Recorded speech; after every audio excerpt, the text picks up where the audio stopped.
5, 4, 3, 2, 1, 0. Hai, selamat datang di channel YouTube Kak Citra. Apa kabar adik-adik semuanya? Selamat ya, kalian sekarang sudah naik ke kelas 5. Nah, hari ini kita akan mulai belajar bersama-sama untuk mata pelajaran tematik kelas 5 nih. Kita belajar di tema 1 tentang organ gerak hewan dan manusia. Subtema 1 organ gerak hewan, pembelajaran yang pertama adik-adik. Mari ya, kita belajar dengan penuh semangat. Adik-adik yang hebat, perhatikan kelinci yang sedang melompat berikut ini. Hari Minggu adalah hari libur sekolah. Namun demikian, menurut Edo, hari Minggu bukanlah hari yang harus dilewatkan begitu saja. Sejumlah rencana telah dia persiapkan. Mulai dari memenuhi ajakan Benny untuk berlatih berenang, menemani Lani membeli buku, hingga pergi ke kandang kelinci. Dari sejumlah rencana tersebut, Edo lebih memilih untuk pergi ke kandang kelinci. Nah, adik-adik, mengapa ya kelinci ini bisa bergerak atau melompat? Kita akan cari tahu bersama-sama ya adik-adik. Di sini ada percakapan Edo dan ayahnya. Pak, lucu ya kelinci-kelinci itu. Bulunya tebal dan gerak-geriknya lincah. Kenapa kelinci bisa meloncat dan berlari dengan lincah seperti itu ya? Tanya Edo. Lalu ayah menjawab, benar, kelinci dapat bergerak dengan lincah karena didukung oleh organ-organ geraknya. Pada dasarnya, organ gerak kelinci serta hewan lainnya hampir sama loh dengan organ gerak manusia. Nah, yuk kita pelajari bersama-sama tentang organ gerak adik-adik.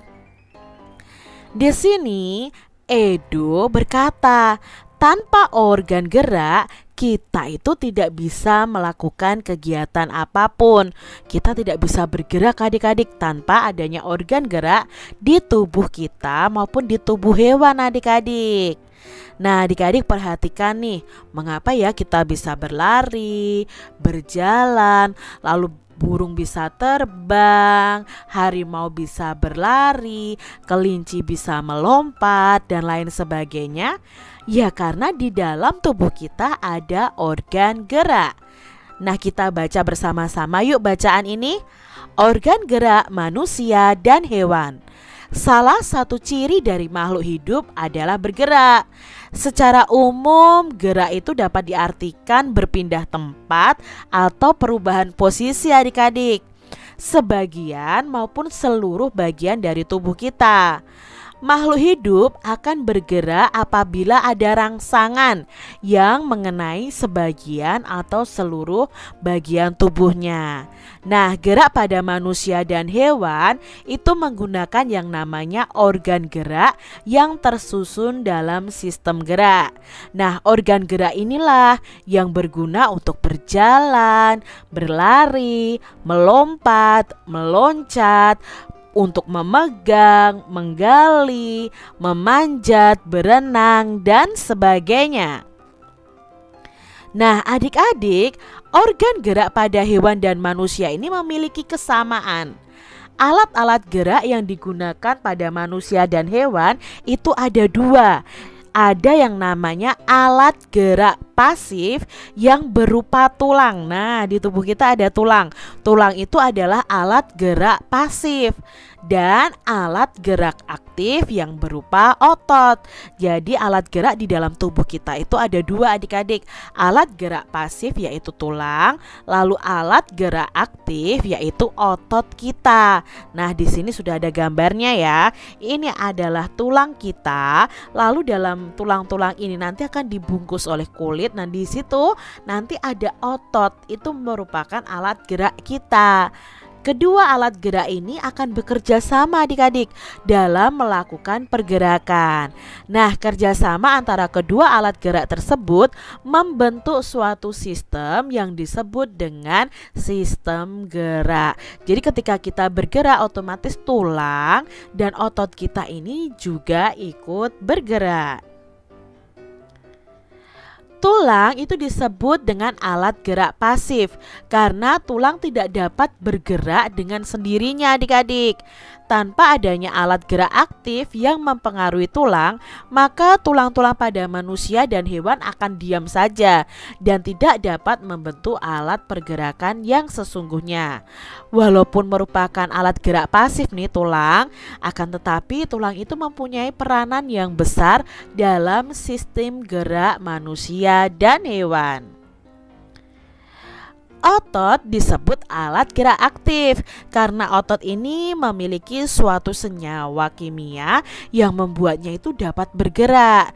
Nah, pada saat otot yang menempel pada tulang itu bergerak, otot tersebut yang akan membuat tulang yang pasif tadi bergerak. Nah, akhirnya kita bisa bergerak, berpindah tempat ya. Kita bisa berenang, kita bisa berlari, hewan bisa berlari, melompat, dan lain sebagainya. Adik-adik, itu tadi ya bacaan tentang organ gerak manusia dan hewan. Nah, dalam teks yang berjudul organ gerak manusia dan hewan tadi ada 5 paragraf ya adik-adik. Nah, masing-masing paragraf itu tersusun dari ide atau gagasan pokok lalu ditambah dengan kalimat pengembang. Apa itu ide pokok? Apa itu kalimat pengembang? Yuk kita cari tahu bersama. Ide pokok adalah gagasan yang menjadi dasar sebuah paragraf. Nah, ide pokok ini biasanya disajikan dalam bentuk kalimat utama. Kalimat utama yang membentuk ide pokok ini bisa berada di awal paragraf, di tengah paragraf, atau di akhir paragraf. Di kelas 4 kalian sudah belajar nih tentang ide pokok. Contohnya nih paragraf pertama. Nah, paragraf pertama di sini ide pokoknya itu adalah di kalimat awal ya, di awal paragrafnya. Salah satu ciri dari makhluk hidup adalah bergerak. Ini contohnya. Lalu kalimat-kalimat berikutnya yang mendukung ide pokok ini disebut dengan kalimat pengembang. Secara umum, gerak dapat diartikan berpindah tempat atau perubahan posisi sebagian atau seluruh bagian dari tubuh makhluk hidup, dan kalimat-kalimat selanjutnya di paragraf 1 ini termasuk dalam kalimat pengembang. Jadi ide pokok ini adalah inti dari paragraf tersebut. Nah, di sini kan intinya tentang ciri dari makhluk hidup itu adalah bergerak. Lalu dijelaskan apa itu bergerak. Nah, itu masuk dalam kalimat pengembang. Adik-adik, berdasarkan informasi tadi nih, mari kita menemukan ide pokok dan kalimat pengembang dari masing-masing paragraf. Misalnya di paragraf 2, ide pokoknya adalah gerak pada manusia dan hewan itu menggunakan organ gerak tersusun dalam sistem gerak. Nah, kalimat pengembangnya apa? Yaitu kalimat berikutnya. Nah, di situ dijelaskan organ gerak itu berguna untuk berjalan, berlari, melompat, meloncat, memegang, menggali, memanjat, berenang, dan sebagainya. Lalu di paragraf ketiga, nah paragraf ketiga ini ide pokoknya adalah tentang organ gerak manusia dan hewan itu memiliki kesamaan, yakni ada tulang dan otot. Nah, kalimat pengembangnya adalah kalimat berikutnya. Alat-alat gerak yang digunakan pada manusia dan hewan itu ada 2 macam. Jadi dijelaskan nih tentang alat gerak pasif dan aktif, yaitu tentang tulang dan otot. Jadi menjelaskan ide pokok di paragraf ketiga. Lalu di paragraf yang keempat, nah di paragraf yang keempat ini ide pokoknya adalah tulang itu merupakan alat gerak pasif. Nah, kalimat pengembangnya itu menjelaskan tentang tulang itu merupakan alat gerak pasif. Nah, tanpa adanya alat gerak aktif yang memengaruhi tulang, maka tulang-tulang pada manusia dan hewan akan diam dan tidak akan membentuk alat pergerakan yang sesungguhnya. Sampai kalimat berikutnya di paragraf yang keempat. Lalu di paragraf yang kelima, kalimat utamanya atau ide pokoknya adalah tentang otot itu merupakan alat gerak aktif. Nah, di situ dijelaskan pada saat otot yang menempel pada tulang bergerak, otot tersebut akan membuat tulang itu bergerak. Itu adalah kalimat pengembangnya. Jadi kalian sudah mengetahui bagaimana mencari tahu tentang ide pokok dan kalimat pengembang. Kembangkan ide-ide pokok berikut menjadi sebuah paragraf. Nah, di sini ada beberapa ide pokok, lalu kita akan mengembangkan menjadi sebuah paragraf adik-adik.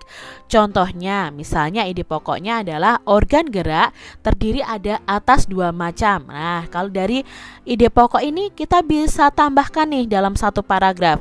Oh, organ gerak manusia dan hewan itu terdiri dari dua macam. Ada organ gerak pasif yakni tulang, ada juga organ gerak aktif yakni otot.